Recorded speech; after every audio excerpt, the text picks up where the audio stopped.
शिक्षक के लिए 6 to 8 का सेट लाए हैं और यह रुक्मिणी पब्लिकेशन का है। बहुत ही बेस्ट बुक है या न्यू है, मार्केट में आया हुआ है, जो वॉल्यूम 2 है। तो चलिए देखते हैं इसके बारे में, हम जानकारी प्राप्त करते हैं कि किस टाइप के क्वेश्चन पूछे गए हैं बिहार शिक्षक में और पूछने जाने की संभावना है। कक्षा यह 6 से 8 तक के लिए है यह सेट। तो आप हमारे साथ बने रहिए और देखते रहिए। पहले इसके बारे में देखिए कितना कितना क्वेश्चन पूछा जाएगा इसमें। प्रश्नों की संख्या देखें तो टोटल प्रश्न 150 रहेंगे।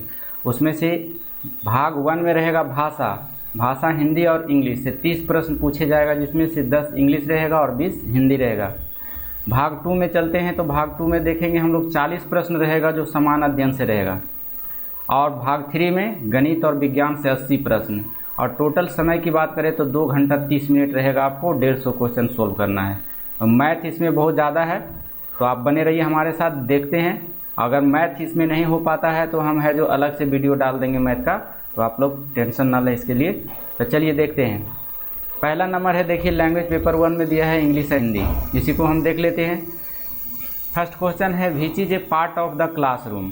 क्लासरूम में कौन सा हिस्सा है इसमें, यानी क्लासरूम में क्या क्या रहता है। तो ब्लैक बोर्ड भी रहता है, बेंच डेस्क रहता है, वॉल चौक भी रहता है।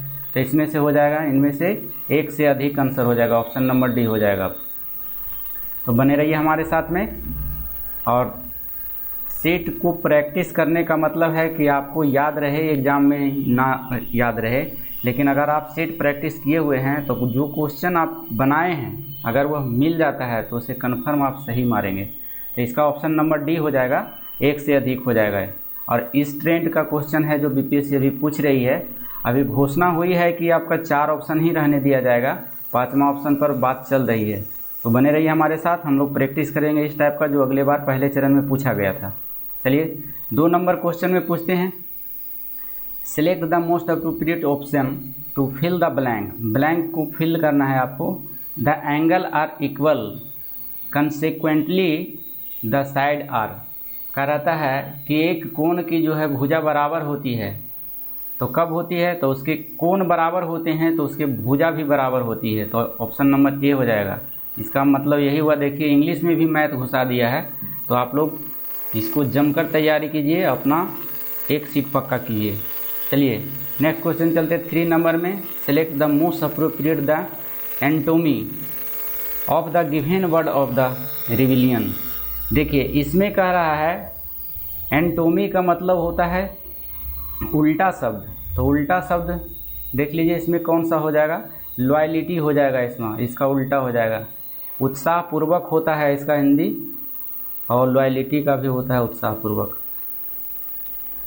सॉरी, उत्साहपूर्वक नहीं होता है, विद्रोह करना होता है। 3 का आंसर आपका देख लीजिए, आपका विद्रोह होता है। रिविलियन मैंने होता है विद्रोह करना, जबकि लॉयलिटी मैंने होता है इसका कंट्रोल करना। तो इसका जब भी ऐसा क्वेश्चन रहेगा एनाटॉमी, तो समझ जाइएगा उल्टा क्वेश्चन पूछ रहा है, उल्टा शब्द पूछ रहा है।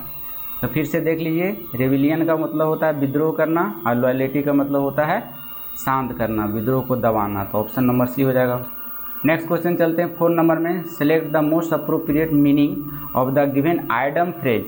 आइडम फ्रेज एक मुहावरा का टाइप होता है जो पूछा जाता है, जैसे ऑल आइज।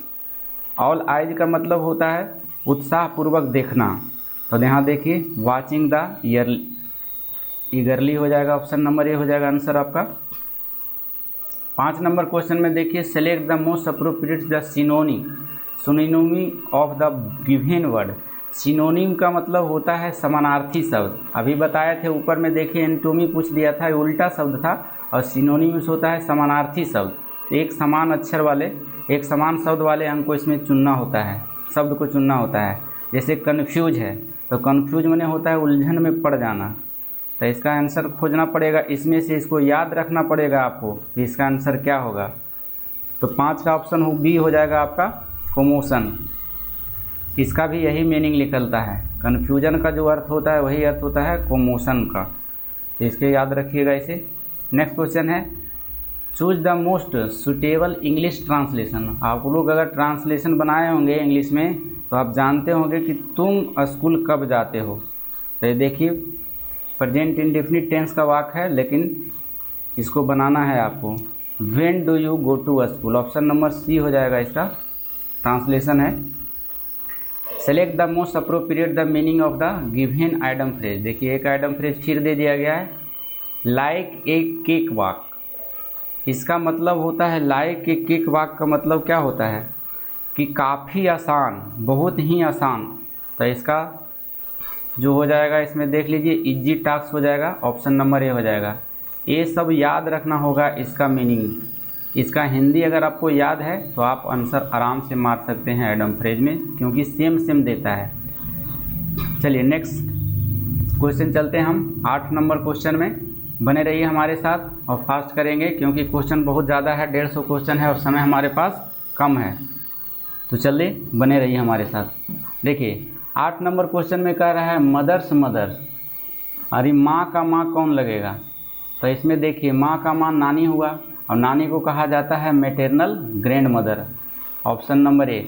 हम लोग मनोहर पोथियार बच्चे में पढ़ते चुके हैं, ग्रैंड मदर मीन्स होता है दादी भी नानी भी। लेकिन यहाँ देखिए आप लोग ग्रेजुएशन लेवल का एग्ज़ाम दे रहे हैं, बीएड कर चुके हैं, तो इस टाइप का क्वेश्चन कितना इजी में सब मारेगा ग्रैंड मदर, लेकिन आंसर गलत हो जाएगा, मैटरनल ग्रैंड मदर हो जाएगा। मम्मी के मम्मी हो जाता है नानी, नानी को कहा जाता है मैटरनल ग्रैंड मदर। चलिए नेक्स्ट क्वेश्चन देखते हैं। ये इंग्लिश का 9 क्वेश्चन दिया हुआ था, ख़त्म हो गया। देखिए 9 नंबर से आपका हिंदी स्टार्ट हो गया। मत्स्यर शब्द का तद्भव रूप क्या होता है? तो तद्भव रूप होता है मच्छर। ऑप्शन नंबर ए हो जाएगा आपका आंसर। तद्भव रूप जो हिंदी में जो शब्द संस्कृत से हिंदी में आ जाता है उसको तद्भव कहा जाता है। तो देखिए संस्कृत जैसा शब्द है और उसका हिंदी होता है मच्छर, तो उसको तद्भव कहा जाता है। नेक्स्ट क्वेश्चन चलते हैं। प्रादेशिक शब्द में कौन सा प्रत्यय है? तो प्रादेशिक शब्द में प्रत्यय जो होता है लास्ट वाला शब्द होता है और उसमें कुछ अपने से खंड करके निकालना होता है। प्रादेशिक जोड़ इक, प्रास जोड़ इक होता है। इसमें दीर्घिकार नहीं होगा और ये भी नहीं होगा, ये भी नहीं होगा। तो ऑप्शन नंबर क्या हो जाएगा? इनमें से कोई नहीं हो जाएगा। नेक्स्ट क्वेश्चन चलते हैं। पानी परत को हाथ छुओ नहीं नैनन से पग धोए। इनमें से कौन सा अलंकार पूछ दिया गया है? देखिए अलंकार का हम पढ़ा देंगे आपको, एक दिन क्लास लेंगे, 2 दिन चलेगा इसका अलंकार। तो यह जो है अतिशयोक्ति अलंकार होता है। अतिशयोक्ति का मतलब होता है किसी भी चीज़ को बढ़ा चढ़ा कर बोलना। जैसे मान लीजिए कृष्ण के बारे में और सुदामा के बारे में बोल रहा था कि जब सुदामा कृष्ण के दरबार में आए थे तो वह थाली पे प्रात लेकर दौड़े दौड़े गए और अपना नैनन से यानी आंसू बह रहा था उसी से पैर धो दिए थे।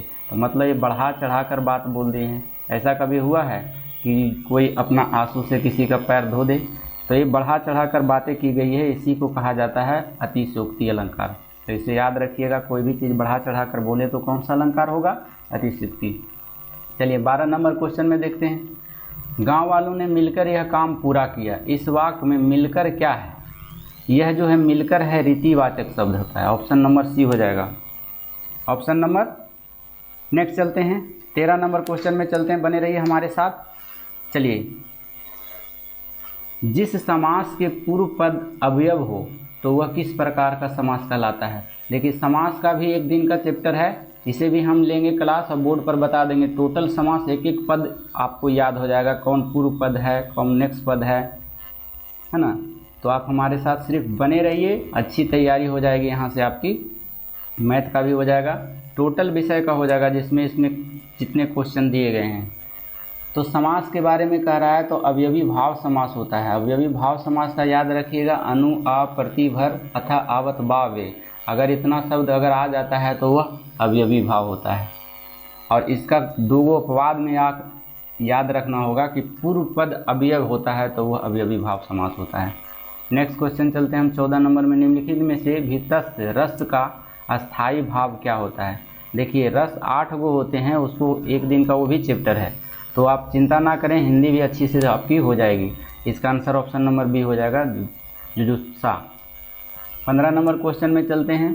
इनमें से किन वर्णों का व्यंजन कहा जाता है? तो देखिए व्यंजन कहा जाता है जिसका उच्चारण स्वर के वर्णों की सहायता से किया जा सके, उसको व्यंजन कर। ऑप्शन नंबर ए होता है। नेक्स्ट क्वेश्चन है 16 नंबर में चलते हैं। इनमें से कौन सा व्यंजन ऊष्म व्यंजन है? तो ऊष्म व्यंजन में होता है तलावी सा, मूर्धन्य सा, दंत सा और हा। ये 4 गो जो व्यंजन है वह ऊष्म व्यंजन कहलाता है। तो इसमें देखिए ये भी हो जाएगा, सी भी हो जाएगा और हा भी हो जाएगा। तो ऑप्शन नंबर 1 से अधिक हो जाएगा, ऑप्शन नंबर डी हो जाएगा। चलिए 17 नंबर क्वेश्चन में से उर्दू के उपसर्ग से बना शब्द कौन सा होता है? ऑप्शन नंबर सी खुशबू जो है उर्दू शब्द है। नेक्स्ट क्वेश्चन चलते हैं 18 में चलते हैं हम लोग। 18 अभिषेक का संधि विच्छेद होता है। ऑप्शन नंबर ए है अभी जोड़ शेख होगा। मेरी बहन 10वीं कक्षा में पढ़ती है, इस वाक्य में 10वीं शब्द कौन सा विशेषण है? तो देखिए 10वीं जो होता है संख्या है, तो संख्यावाचक हो जाएगा। नेक्स्ट क्वेश्चन है 20 में, नाक दबाने से मुंह खुलता है, इस लोकोक्ति का अर्थ क्या होता है? यानी कहावत दिया हुआ है, किसी को नाक दबाइएगा तो क्या करेगा? चिल्लाना शुरू कर देगा। मतलब कठोरता से कार्य सिद्ध हो जाता है। जो काम आसानी से नहीं होगा, नाक चापिएगा तो टिटियाना शुरू कर देगा। ऑप्शन नंबर बी हो जाएगा। 21 नंबर क्वेश्चन में चलते हैं। जो पढ़ा ना गया हो, इस वाक्य के लिए सही शब्द कौन सा है? तो अपाठनीय होता है, जो नहीं पढ़ा गया है, B number option. 22 number question में चलते हैं। आज मुझे थोड़ी सी फुर्सत मिली है, इस वाक्य में थोड़ी सी किस प्रकार का विशेषण है? तो थोड़ी सी विशेष परिणामवाचक विशेषण हो गया। तो विशेषण, संज्ञा, विशेषण, सर्वनाम, ये सभी से क्वेश्चन आपको पूछे जाएंगे। तो आपको सबका चैप्टर जो है बहुत अच्छी तरह से पढ़ लेना है। चलिए देखिए नेक्स्ट क्वेश्चन है। परिणाम मतलब होता है थोड़ा थोड़ा जब भी रहे तो उसको परिणाम मार दीजिएगा। 23 नंबर क्वेश्चन में चलते हैं। इनमें से स्त्री शब्द कौन सा है? स्त्री शब्द, रचना जो है स्त्री शब्द होता है। ऑप्शन नंबर ए हो जाएगा। नेक्स्ट क्वेश्चन है, भ्रमर शब्द का तद्भव रूप कौन सा है?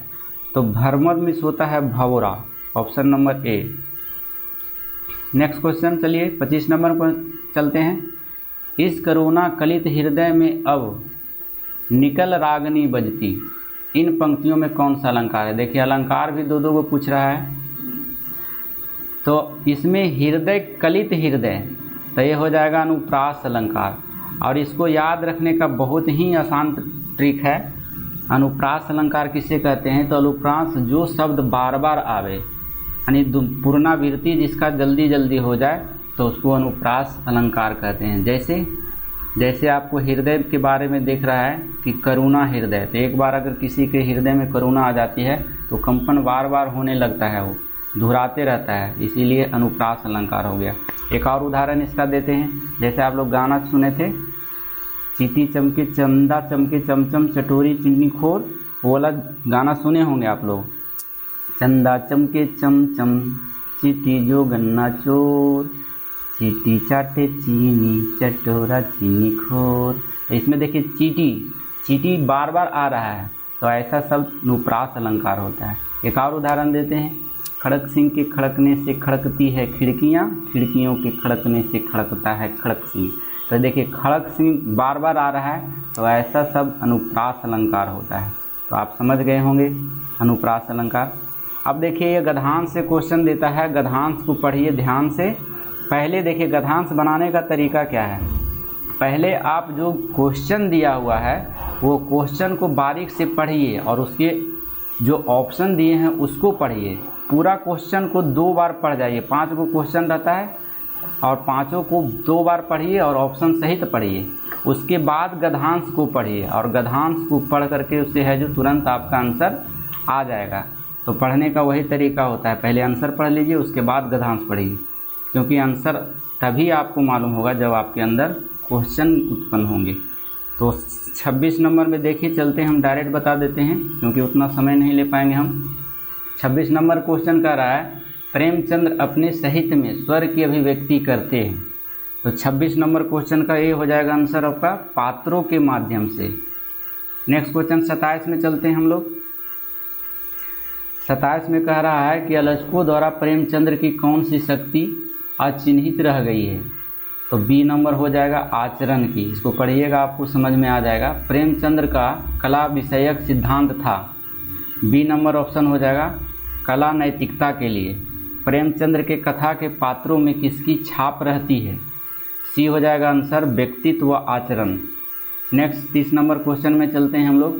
प्रेमचंद्र किसके कलाकार हैं? तो ए हो जाएगा नीति के कलाकार हैं। चलिए अब है जो आपका समान अध्ययन शुरू होता है पार्ट 2 से, तो देखिए बने रहिए हमारे साथ। 31 में भारत के कुल क्षेत्रफल पूछ रहा है, भारत के क्षेत्रफल कितना है। तो भारत का देखिए अगर क्षेत्रफल पूछा जाए वर्ग किलोमीटर में तो 32,87,263 वर्ग किलोमीटर होता है, लगभग 3.3 मिलियन वर्ग किलोमीटर। तो 3.3 ऑप्शन नंबर ए हो जाएगा आपका। चलिए, नर्मदा नदी का उद्गम कहाँ से होता है। तो नर्मदा नदी का उद्गम देखिए इनमें से कहीं नहीं होता है, अमरकंटक की पहाड़ी से होता है। अमरकंटक ऑप्शन में है ही नहीं, ऑप्शन नंबर ई हो जाएगा 32 का। 33 का चलते हैं, निम्न में से कौन परियोजना बेतवा नदी पर है। तो माता टीला परियोजना जो है बेतवा नदी पर है। माता टीला परियोजना पूछ देता है किस राज्य में है, तो उत्तर प्रदेश राज्य में, तो इसको याद रखिएगा। और सबसे अधिक पूछा जाता है पोंग बांध, पोंग बांध किस नदी पर है, तो ब्यास नदी पर है। तिलैया भी पूछा जाता है, तो तिलैया बांध जो है बराकर नदी पर है, झारखंड में है। 34 नंबर क्वेश्चन में हम लोग चलते हैं, निम्नलिखित में से कौन सा मानव निर्मित झील है। तो गोविंद पल्लव पंत और पुलिकट झील, चिल्का झील, ये दो गो झील जो है यह मानव से निर्मित है।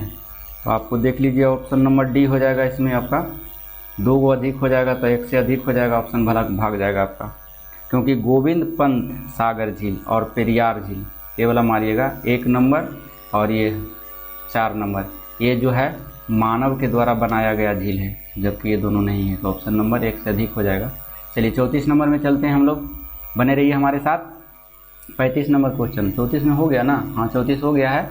35 नंबर में चलते हैं, दूध सागर जलप्रपात किस राज्य में है। तो दूध सागर जलप्रपात देखिए आपका दिया हुआ है गोवा में है। नेक्स्ट क्वेश्चन चलते हैं, गोवा के बारे में और जान लीजिए, इसके बारे में दूध सागर जलप्रपात के बारे में एक जान लिए। और इसकी सीमा जो है कर्नाटक के साथ लग जाती है। दूध सागर जलप्रपात मांडवी नदी पर स्थित है, बहुत इंपॉर्टेंट क्वेश्चन है ये, पूछ देगा कि दूध सागर जलप्रपात किस नदी पर है, तो मांडवी नदी पर। 36 नंबर क्वेश्चन में चलते हैं, निम्नलिखित में से कौन जेट स्ट्रीम भारत में दक्षिण पश्चिम मानसून के लिए एक उत्तरदायी कारक होता है। तो इसका आंसर हो जाएगा ए नंबर 36 का, उष्णकटिबंधीय पूर्वी जेट स्ट्रीम। चलिए नेक्स्ट क्वेश्चन है, भारत में सबसे अधिक भू क्षेत्र पर कौन सी मिट्टी पाई जाती है, मृदा मिट्टी, तो जलोढ़ मिट्टी पाई जाती है। काली मिट्टी गुजरात और महाराष्ट्र में कपास के लिए बहुत ही है, और लाल मिट्टी तमिलनाडु में पाया जाता है, इसको लेटेराइट मिट्टी भी कहा जाता है, या झारखंड में भी पठारी क्षेत्रों में पाया जाता है। चलिए 38 नंबर क्वेश्चन में चलते हैं, निम्नलिखित में से कौन बहुउद्देशीय परियोजना महाराष्ट्र राज्य में स्थित है। तो कोयना परियोजना जो है महाराष्ट्र राज्य में है, पोंग परियोजना ब्यास नदी पर है, और दुल्हस्ती परियोजना है जो जम्मू कश्मीर में श्रीनगर में, तो इसको भी याद रखिएगा। 39 नंबर क्वेश्चन में चलते हैं हम लोग, शिवालिक पर्वत श्रेणी की उपस्थिति बिहार के किस ओर है। देखिए शिवालिक है, बिहार के नक्शा देखिएगा तो उत्तर पश्चिम में है, ऑप्शन नंबर सी हो जाएगा। नेक्स्ट क्वेश्चन है, पावना विद्रोह कब हुआ था। तो पावना विद्रोह जो हुआ था 1873 से 76 ईस्वी में हुआ था, और ये बंगाल में हुआ था। सबसे इम्पोर्टेंट क्वेश्चन है कि पावना विद्रोह कहाँ हुआ था, तो बंगाल में हुआ। कब हुआ था, तो डेट देख लिया 1873 से 76 ईस्वी में। 41 नंबर क्वेश्चन में, स्वामी दयानंद सरस्वती का वास्तविक नाम क्या था। मूल शंकर था, 41 का सी हो जाएगा आपका। इसके बारे में बहुत सारे क्वेश्चन पूछे जाते हैं कि दयानंद सरस्वती का जन्म कब हुआ था, तो 1824 ईस्वी में। और इसके साथ साथ पूछ लिया जाता है कि बताइए कौन से राज्य में इनका जन्म हुआ था, तो गुजरात के भैरवी में हुआ था इनका जन्म, और ब्राह्मण परिवार से यह संबंध रखते थे, तो बहुत ही इम्पोर्टेंट है। और इनका जो है कुछ स्थापना किए थे आर्य समाज के बारे में, तो पूछ लिया जाता है कि आर्य समाज के संस्थापक कौन थे, तो दयानंद सरस्वती। कब किए थे, तो 1875 ईस्वी में किए थे, तो इसको भी याद रखना है आपको। 42 नंबर में चलते हैं, ब्रिटिश शासनकाल में कलकत्ता मदरसा की स्थापना किसके द्वारा किया गया था, तो वह वारेन हेस्टिंग्स के द्वारा किया गया था। कलकत्ता में पहली बार मदरसा किया गया था स्थापना, और कब किया गया था, तो 1781 ईस्वी में। नेक्स्ट क्वेश्चन चलते हैं, भारत की शिक्षा पर चार्ल्स वुड डिस्पैच किस वर्ष आया था, तो 1854 ईस्वी में आया था। यह शिक्षा से संबंधित जो था चार्ल्स वुड डिस्पैच, जो किस पर आधारित था, शिक्षा पर, कभी कभी पूछ देता है शिक्षा पर था। कब आया था, तो डेट देख लिया 1854 ईस्वी में आया था। इससे संबंधित और भी पूछ देता है कि भारतीय शिक्षा का मैग्ना कार्टा भी इसको कहा जाता है, चार्ल्स वुड डिस्पैच को कहा जाता है भारतीय शिक्षा का मैग्ना कार्टा। चलिए नेक्स्ट क्वेश्चन चलते हैं, जहाँ पर डिस्कस करने वाला क्वेश्चन रहेगा हम डिस्कस खुद करेंगे, आप लोग टेंशन ना लें। भारत में पहला समाचार पत्र कहाँ प्रकाशित हुआ था, ये बोल दिया है, कलकत्ता में हुआ था। और उसको बार बार भी पूछा जाता है उसका पत्रिका का नाम, उस पत्रिका का नाम क्या था, तो उस पत्रिका का नाम था बंगाल गजट। कब हुआ था ये भी क्वेश्चन पूछ देता है कि कब हुआ था, तो 1780 ईस्वी में जेम्स हिक्की के द्वारा पहला समाचार पत्र छापा गया था, प्रकाशित किया गया था। चलिए नेक्स्ट क्वेश्चन 45 में चलते हैं। किसके द्वारा लंदन में इंडिया होम रूल सोसाइटी की स्थापना किया गया था, तो ऑप्शन नंबर सी हो जाएगा श्याम जी कृष्ण वर्मा। नेक्स्ट क्वेश्चन चलते हैं। किस वर्ष Dadabhai Naoroji British parliament house of common के सदस्य चुने गए थे, तो ऑप्शन नंबर सी हो जाएगा इसका आंसर। देखिए यहाँ है 1892 ईस्वी में दादा भाई नौरोजी। चलिए 47 नंबर क्वेश्चन में चलते हैं। गोपाल कृष्ण गोखले के राजनीतिक गुरु निम्न में से कौन थे, तो महादेव गोविंद रनाडे थे।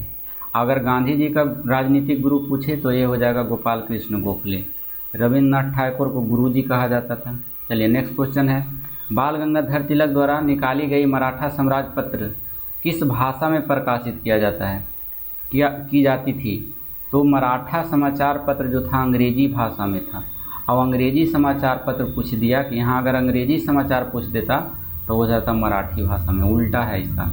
अंग्रेजी जो था मराठी में था और मराठी जो था अंग्रेजी में। चलिए 49 नंबर क्वेश्चन में चलते हैं। भारतीय संविधान के भाग 9 के खा में किस संविधान संशोधन अधिनियम द्वारा 2011 से अंतः स्थापित कर दिया गया, तो ये 97वां संविधान संशोधन था। भारत में 50 नंबर क्वेश्चन में चलते हैं। भारत में पंचायती योजना के इतिहास में किस अवधि में पहली योजना अवकाश रूप में दर्शाया गया। देखिए इकोनॉमिक्स का पंचवर्षीय योजना हम पूरा पढ़ा चुके हैं, हमारे लिंक में दिया हुआ होगा, आप हमारे वीडियो को देख सकते हैं। पंचवर्षीय योजना पूरी बढ़िया तरह से समझाया गया है। तो पहली पंचवर्षीय योजना जो हुआ था, कब हुआ था, ये सभी बातें डिस्कस पूरा डिटेल में बताया गया है। तो आप पहले जा कर के देखें, वहाँ से क्वेश्चन ज़रूर पूछे जाएंगे। देखिए पूछ दिया है इसमें, तो वह जो था 3 वर्ष के लिए था, तो ऑप्शन नंबर ई हो जाएगा। इनमें से कोई नहीं हो जाएगा, 50 का आंसर इनमें से कोई नहीं होगा। क्यों कि वह 3 साल के लिए हुआ था, 1966 से लेकर 1969 के बीच में हुआ था, और ये 70 दे दिया, 4 वर्षों का गैप दे दिया, तो आंसर नंबर बदल गया आपका, ये हो जाएगा। इनमें से कोई नहीं। चलिए अब देखिए यहाँ से मैथ का सेक्शन स्टार्ट होता है, मैथ प्लस कुछ रीजनिंग भी रहते हैं। तो मैथ वाला हम अलग से वीडियो डाल देंगे, आप बने रहिए हमारे साथ। पहले देख लीजिए, हम शॉर्ट स्क्रीन लेना चाहेंगे तो आप ले लीजिए यहाँ से जो भी है, और उसको हम अलग से करवा देंगे मैथ को, क्योंकि मैथ बनाना यहाँ पर संभव नहीं है और टाइम भी बहुत ज़्यादा लग जाएगा, वीडियो बड़ा हो जाएगा। चलिए नेक्स्ट क्वेश्चन चलते हैं, हम देखते रहिए। चलिए यहाँ से भी देखिए मैथ वाला क्वेश्चन है, आप लोग शॉर्ट स्क्रीन चाहें तो ले सकते हैं, ले लीजिए, और उसके बाद हम फिर चलते हैं। फिर यहाँ से आपका यहाँ से भी ले लीजिए सेट, शॉर्ट कर ले लीजिए।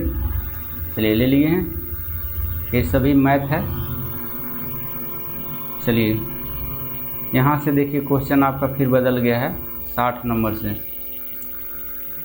ये देखिए यहाँ से 59 नंबर से क्वेश्चन आपका साइंस का आ गया है। तो चलिए बने रहिए हमारे साथ। आधुनिक कवर सारणी के अनुसार निम्न में से किस तत्व का परमाणु संख्या जो होता है 30 होता है, तो 30 होता है जिंक का। जिंक इसमें से कोई दिया हुआ नहीं है, तो ऑप्शन नंबर डी हो जाता है।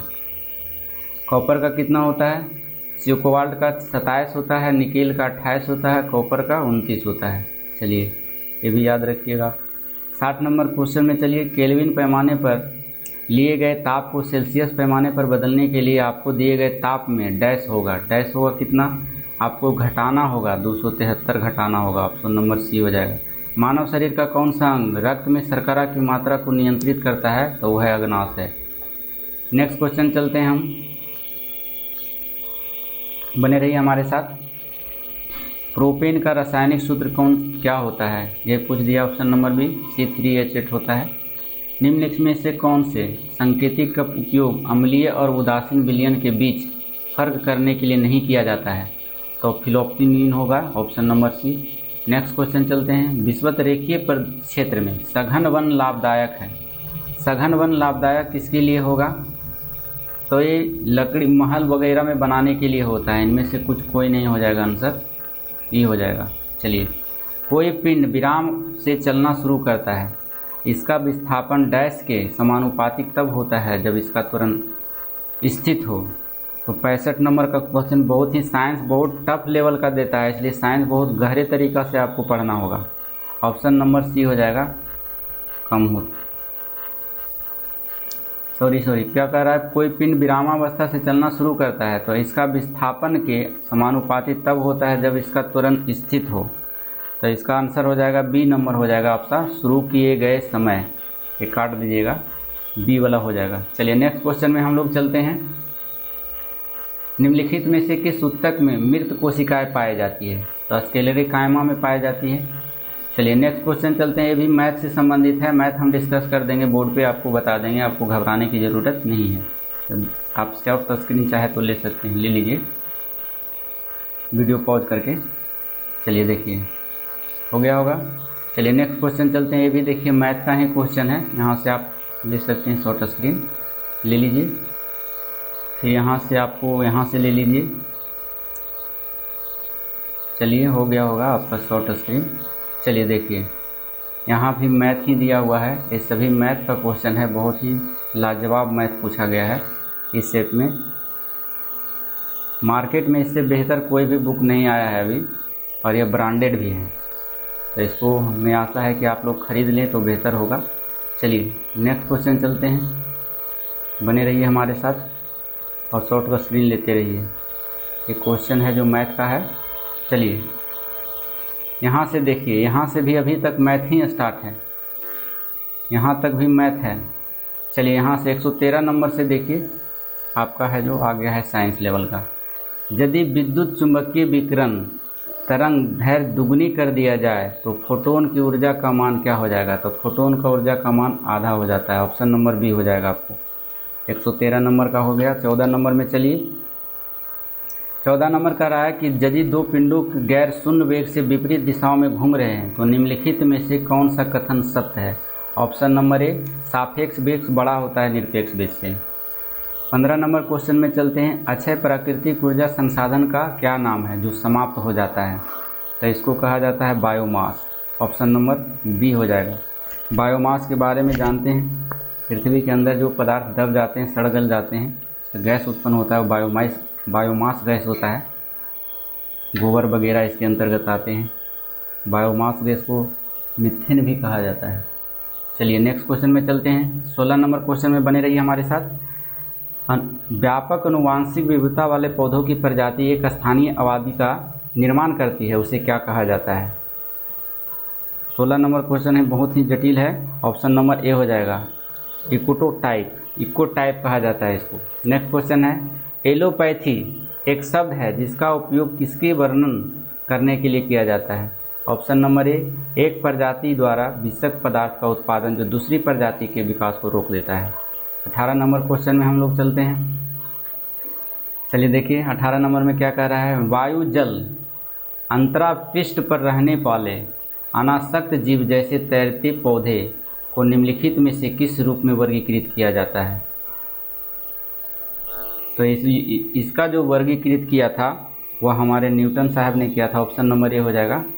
चलिए शाकाहारी और अपघटकों द्वारा प्रयोग करने के लिए उपलब्ध बायोमास को क्या कहा जाता है?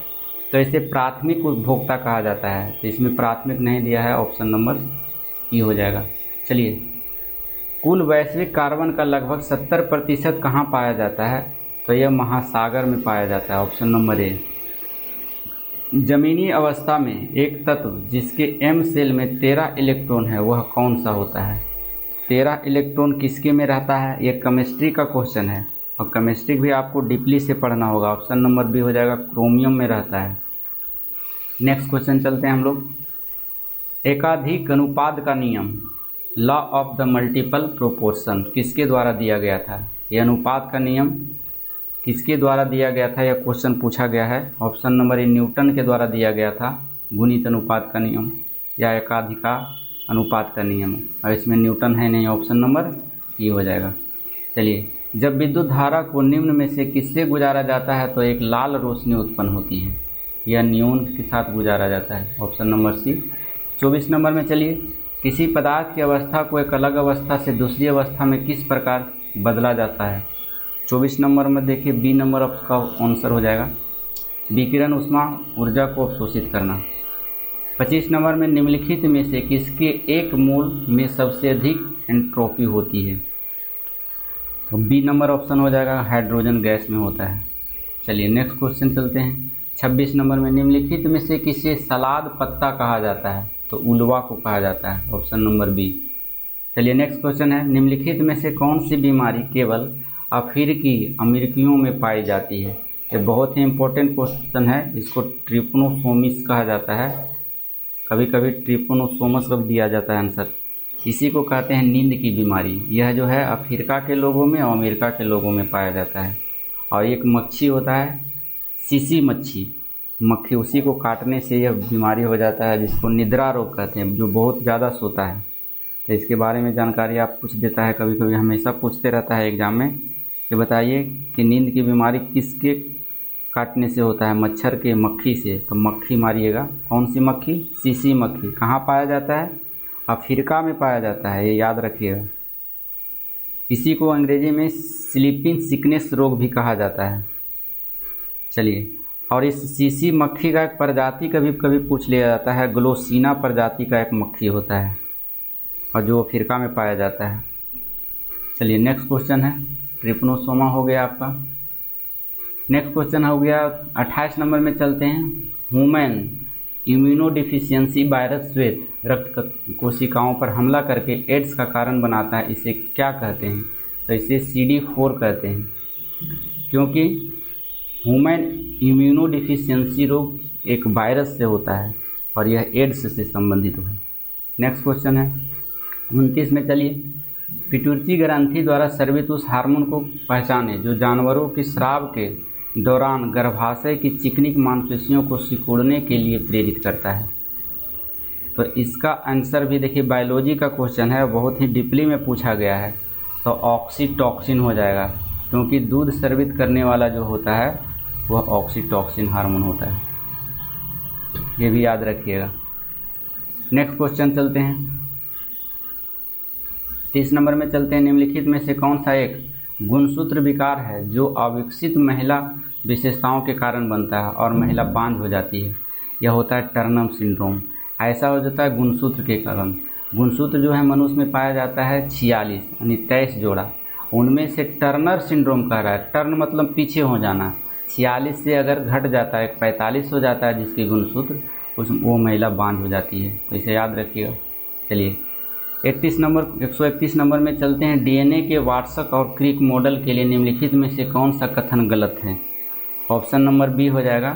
देखिए ATGC इसमें याद रखिएगा, A और T, ATGC। AT में जो होता है ट्रिपल बॉन्ड बना होता है, ट्रिपल बॉन्ड, और जबकि GC, G और C, GC अगर पूछे तो GC में जो है डबल बॉन्ड रहता है, इसको याद रखना होगा आपको। ATGC, A से हो जाएगा एडेनिन, T से हो जाएगा थायमिन और G से हो जाएगा ग्वाइनिन और C से साइटोसिन। ये बहुत पूछा जाता है। नेक्स्ट क्वेश्चन 32 नंबर में 100 चलते हैं। 132 नंबर में पाचन के विभिन्न चरणों में pH का स्तर कैसे बदलता है? तो pH का स्तर बदलता है, ऑप्शन नंबर सी, अम्लीय से क्षारीय होता है, तो pH का स्तर बदल जाता है। 33 नंबर में चलते हैं। निम्नलिखित में से कौन सा गलत मिलान है? गलत मिलान देखिए ये है, बी नंबर हो जाएगा। जड़ कंद कह रहा हल्दी है, जबकि प्रकंद हल्दी होता है। इससे संबंधित कंद प्रकंद वाला क्वेश्चन भी बहुत पूछे जाते हैं, तो आप लोग देख लीजिए, हम बता देते हैं। अदरक अगर पूछ दिया तो ये भी प्रकंद के रूप में आता है, हल्दी भी प्रकंद के रूप में आता है। आलू अगर पूछ दे तो आलू तना के रूप में आता है, कंद के रूप में आता है। उसी प्रकार से मूली पूछ देता है, मूली, गाजर और शंकु रूपी जड़ होता है ये, जिसको सलजम करते हैं। तो आलू तो तना में आ गया, मूली और गाजर और सलजम ये सब जड़ में आता है। नेक्स्ट क्वेश्चन चलते हैं हम लोग 34 नंबर में। निम्नलिखित में से जानवरों का कौन सा बाह्य निषेचन दर्शाता है? यानी जानवरों में कौन सा समूह बाह्य निषेचन दर्शाता है, यानी बाहरी प्रजनन करता है? तो वह मेढक, मछली और सेलामेंडर, ऑप्शन नंबर ए हो जाएगा। ये बाह्य प्रजनन करता है। फर्टिलाइजेशन का प्रोसेस है जो बाहर में होता है, क्योंकि ये अपने अंडे बाहर में देते हैं पानी में, और उसी से घर्षण से फिर यह उत्पन्न हो जाता है। नेक्स्ट क्वेश्चन है 35 नंबर में चलते हैं। कैरियस विधि का उपयोग करके किस तत्व की गणना की जाती है? बहुत ही इंपॉर्टेंट क्वेश्चन है भी। सी नंबर हो जाएगा हैलोजन। नेक्स्ट क्वेश्चन चलते हैं। कार्बनिक रसायन विज्ञान के जनक कौन है? तो कार्बनिक रसायन विज्ञान के जनक बोहलर थे, ऑप्शन नंबर ए। और सबसे पहले कार्बनिक रसायन का खोज माने यूरिया का खोज बोहलर ने किया था, ये भी याद रखें आप। 37 नंबर क्वेश्चन में बुल्लू प्रूफ कांच के निर्माण के लिए किस प्रकार के पॉलीमर का उपयोग होता है? यह बीपीएससी में पूछा जाता है और बहुत ही इम्पोर्टेंट क्वेश्चन है, अगला बार भी पूछा गया था। तो ये सभी होता है कैवलार, पीएमएम और पॉलीकार्बोनेट्स, ये सभी होता है। तो ऑप्शन नंबर 1 से अधिक भाग जाएगा आपका। नेक्स्ट क्वेश्चन 38 नंबर में चलते हैं। 100 निम्नलिखित में से किस बंधन में रासायनिक यौगिक की मात्रा सबसे अधिक होती है? सहसंयोजी बंधन में, ऑप्शन नंबर सी हो जाएगा। नेक्स्ट क्वेश्चन चलते हैं हम लोग। निम्न में से कौन गैसीय वायु प्रदूषक नहीं है? तो धुआं हो जाएगा, धुआं जो है वायु गैसीय प्रदूषक नहीं है। निम्नलिखित में से किस घोल में रखने पर पौधा सिकुड़ जाता है? तो बहुत ही अच्छा क्वेश्चन है, हाइपरटोनिक घोल होता है, ऑप्शन नंबर बी हो जाएगा आंसर। नेक्स्ट क्वेश्चन चलते हैं हम 41 नंबर क्वेश्चन में। बने रहिए हमारे साथ वीडियो में और सेट प्रैक्टिस एवरीडे कीजिए ताकि आपको प्रैक्टिस बना हुआ रहे, वहाँ पर आपको कोई दिक्कत ना हो। चलिए, तत्वों के बीच तुलनात्मक रूप से आयनिक बंधन अधिक आसानी से बनेंगे, ऑप्शन नंबर ए हो जाएगा। कम आयनीकरण, एंथैल्पी और उच्च इलेक्ट्रॉन बंधुता। नेक्स्ट चलते हैं। किन्हीं दो रंगों के बीच विचलन के अंतर को क्या कहते हैं? ये भी बहुत अच्छा लेवल का क्वेश्चन है और पूछने वाला क्वेश्चन है, ऑप्शन नंबर बी हो जाएगा इसका, कोणीय फैलाव। नेक्स्ट क्वेश्चन है 43 नंबर क्वेश्चन में हम लोग चलते हैं, बने रहिए हमारे साथ। चलिए देखिए, पतले लेंस सूत्र के अनुसार लेंस की फोकल लंबाई के संबंध में निम्नलिखित में से कौन सा कथन सत्य है? तो इसका आंसर भी ई हो जाएगा, इनमें से कोई नहीं, क्योंकि ये होता है 1/u plus 1/f plus 1/v minus 1/f पर निकालेंगे तो किसी में भी नहीं होता है, सब धनात्मक देता है दिया हुआ है, जबकि ऋणात्मक में भी होता है। नेक्स्ट क्वेश्चन चलते हैं 44 नंबर को। उसमें वे कण जो किसी परमाणु के रासायनिक गुणों के बदले बिना उसके नाभिक में जोड़े जा सकते हैं उसे क्या कहता है? तो नाभिक में जोड़ा जा सकता है न्यूट्रॉन को, ऑप्शन नंबर ए हो जाएगा। चलिए 145 नंबर क्वेश्चन में चलते हैं। चुंबकीय क्षेत्र में निम्न में से किस कारण से उत्पन्न होता है चुंबकीय क्षेत्र? ये भी बहुत अच्छा क्वेश्चन पूछा जाता है, साइंस का लेवल जो रहता है बहुत अच्छा रहता है बीपीएससी का। तो ऑप्शन नंबर इसमें डी चला जाएगा, बी और सी दोनों आंसर होगा इसमें। एक बदलता विद्युत क्षेत्र हो जाएगा, गतिमान अवयव क्षेत्र, तो ऑप्शन नंबर डी, दो आंसर हो गया, इसलिए ऑप्शन नंबर डी भाग गया। नेक्स्ट क्वेश्चन है 146 में चलते हैं। निम्नलिखित में से कौन बाहरी बल की क्रिया के तहत गति करने पर भी अपनी सापेक्ष स्थिति बनाए रखता है? 46 नंबर का सी हो जाएगा ऑप्शन, कठोर पिंड। नेक्स्ट क्वेश्चन चलते हैं। निम्नलिखित में से किसमें भली भांति परिभाषित ज्योमितीय बाह्य आकृतियाँ होती है? तो यह हो जाएगा क्रिस्टलीय ठोस, ऑप्शन नंबर सी हो जाएगा। 48 नंबर क्वेश्चन में लेंस क्या है? तो लेंस एक प्रतिबिंब बनाने वाला उपकरण हो जाएगा, ऑप्शन नंबर 1, छवि बनाने वाला उपकरण है। 149 नंबर क्वेश्चन में हम लोग चलते हैं, बने रहिए हमारे साथ, थोड़ा बने रहिए। हाँ चलिए देखिए, एक लोहे की छड़ को गर्म किया जाता है, गर्म होते हैं इसका रंग बदल जाता है। निम्नलिखित में से कौन सा रंग बहुत अधिक तापमान का संकेत होता है? तो इनमें से कोई नहीं हो जाएगा, इनमें से कोई नहीं, ऑप्शन नहीं दिया गया है इसमें, आप लोग बना लीजिएगा, क्योंकि नीला रंग जो होता है बहुत अधिक तापमान का संकेत होता है। तो ऑप्शन नंबर ई चला जाएगा, ई अपने खुद से बना लीजिएगा, ई हो जाएगा। चलिए 50 नंबर और अंतिम क्वेश्चन है इस सेट का। मुक्त स्थान की चुंबकीय प्रागम्यता का एसआई मात्रक क्या होता है? टेस्ला होता है, ऑप्शन नंबर ए हो जाए, सी हो जाएगा आपका, ए वाला। तो आशा करते हैं कि आप लोग को यह वीडियो पसंद आया होगा। अगर आपको यह वीडियो अच्छा लगता है तो हमारे कमेंट बॉक्स में लिखिए और लाइक कीजिए और चैनल को सब्सक्राइब कर दीजिए। मिलते हैं नेक्स्ट चैप्टर में और दूसरा नंबर सेट में, तो बने रहिएगा हमारे साथ और वीडियो को शेयर करते रहिएगा। Thank you for watching.